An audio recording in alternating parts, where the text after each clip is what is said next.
Fala aí pessoal, todos bem? Sejam bem-vindos. Eu sou o William Godoy.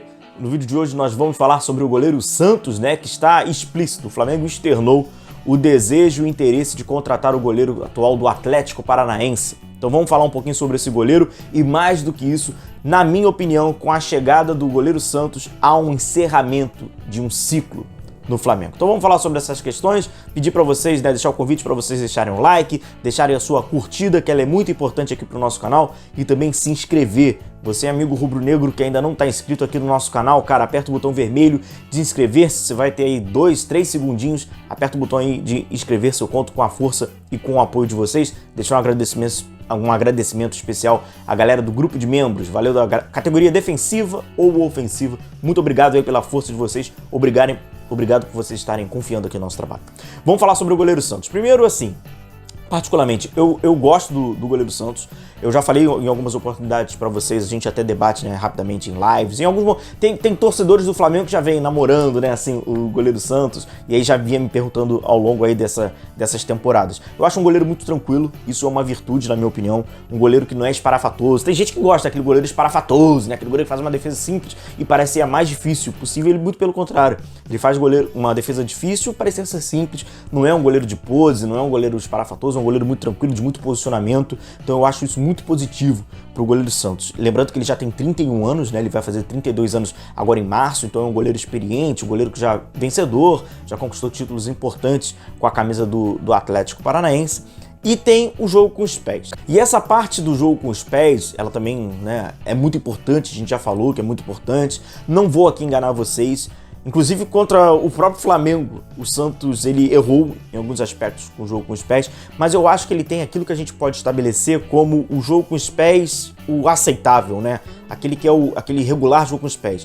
Não é um craque com o jogo com os pés, mas também não é aquele cara que não dá para se confiar, Então assim, ele tem um jogo, aquele que a gente, dentro do limite do que hoje pede um time de futebol, do goleiro, ter a interpretação, ter o domínio orientado, ter a execução, ter a tranquilidade, saber arriscar, saber dar um passo vertical. O Santos tem esse pacote, então ele consegue trabalhar com esse jogo com os pés. É um goleiro que sai do gol, a gente sabe o quanto é importante sair do gol, e isso é um parênteses importante. Vocês têm observado o Hugo Neneco, o quanto ele está saindo do gol, mais do que isso, perdão, o quanto ele tem jogado adiantado do gol. Vocês têm observado isso? Praticamente ele está tentando proteger já ali a grande área, proteger as costas da sua defesa. A defesa fica ali num bloco médio e tal, mas vocês já observaram o quanto o Hugo tem jogado mais adiantado, e aí quando tem esse lançamento, o Hugo vai lá e consegue fazer essa defesa. Então, pelo visto, o Paulo Grilo, preparador de goleiros, tem trabalhado assim, porque o Paulo Souza trabalha com esse goleiro defendendo a profundidade, as costas dos seus zagueiros, só pra gente observar. O Santos, ele faz isso. Então, assim, ele mostrou muitas valências no Atlético Paranaense no seu trabalho. O que eu acho sobre ele, na minha opinião, ele é um dos melhores goleiros do país.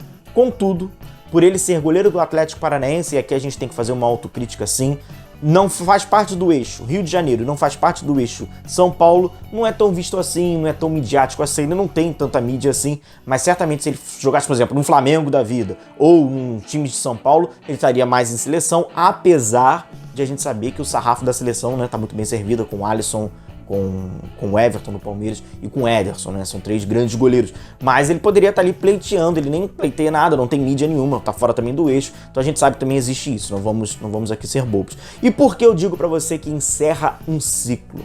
Pra mim fica meio que óbvio, O Flamengo já poderia até ter, se precavido, Já poderia estar encaminhando essa contratação há um bom tempo, desde o ano passado, desse goleiro, e assim concretizava para essa temporada, com a chegada de um novo técnico e tal. Mas o Flamengo, essa diretoria do Flamengo, ela não gosta muito de encerrar ciclos. Isso tá na cara que ela não gosta de encerrar ciclos. E aí, logicamente, passou pelo Paulo Souza, e o Paulo Souza não tem nenhuma relação afetiva, emocional, de agradecimento com o Diego Alves.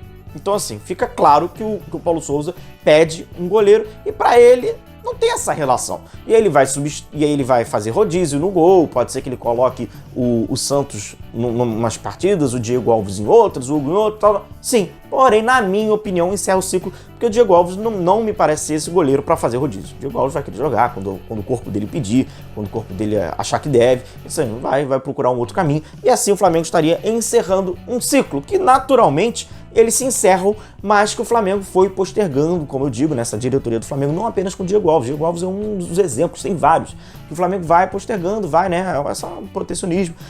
A diretoria do Flamengo, ela não é chegada a encerrar, né? É como se fosse namoro, né? O namoro já não tá mais funcionando, os namorados já não se veem mais, assim, ninguém faz questão mais um do outro ali, mas ele não encerra. O Flamengo é aquele tipo de namorado ou de namorada que não encerra o namoro e vai, né, empurrando com a barriga. Então é isso que vai acontecendo com o Diego Alves, que o corpo do Diego Alves, ele diz, não dá pra contar muito comigo, hein? Aqui, 80 jogos, não dá pra contar comigo. Eu vou ficar muito tempo fora. O meu corpo tá dizendo que agora eu tenho que ficar cada vez mais embaixo da trave. O meu corpo tá dizendo que algumas coisas que eu não consigo fazer mais. O corpo tava dizendo. Só que assim, era necessário o Diego Alves dizer, porque a diretoria do Flamengo parecia não querer entender ou não queria escutar, né? O corpo dele falando. Não é à toa que o Diego não consegue nem hoje ainda estrear fisicamente o jogador abaixo, infelizmente. Tecnicamente, um grandíssimo goleiro, tá na história, óbvio, do Flamengo, mas os ciclos vão se encerrando e parece que, por uma forma forçada até, o Flamengo, então, vai encerrando esse ciclo, uma vez que o Paulo Souza não tem nenhum vínculo emocional, nenhum vínculo afetivo com o goleiro. Então, o Santos chegaria para ser o goleiro titular do Flamengo, Hugo Neneca, que não está pronto, isso é lógico que não está pronto e não iria ficar pronto nunca, sentado no banco, não tendo sequência, mesmo tendo boas atuações, enfim, não ia ter nunca. E agora pode ser que com o Paulo Souza, com essa mentalidade que tem de goleiro em Copas, em alguns momentos ele tem oportunidade, no mata-mata aqui, fisiologicamente o seu corpo, então vem. A princípio a gente consegue imaginar que será então Santos e o Hugo Neneca, agarrando o Santos, obviamente, a cana de 75%, 80% dos jogos, e o Hugo pegando ali os 25%, 20% desses jogos. Essa mentalidade acontece com os clubes europeus. Então eu acho que seria um encerramento de um ciclo do Diego Alves. Como eu já falei para vocês, não é apenas com o Diego Alves, todos os jogadores do Flamengo, campeões de 2019, que tem uma certa liderança, que tem uma certa influência para este elenco, com esta diretoria, podemos citar nomes: Diego Alves, Diego, Rodrigo Caio, Felipe Luiz, William Arão. Dificilmente a diretoria do Flamengo encerrará esses vínculos. Dificilmente. Vai ser mais parte até de uma forma unilateral. O atleta, o empresário do atleta, o desejo do atleta. Enquanto esses jogadores quiserem continuar no Flamengo, jogar no Flamengo, eles vão continuar no Flamengo. Fica muito clara a política que tem essa diretoria para não encerrar o vínculo desses caras, né? Que conseguiram os títulos, conseguiram fazer história, enfim.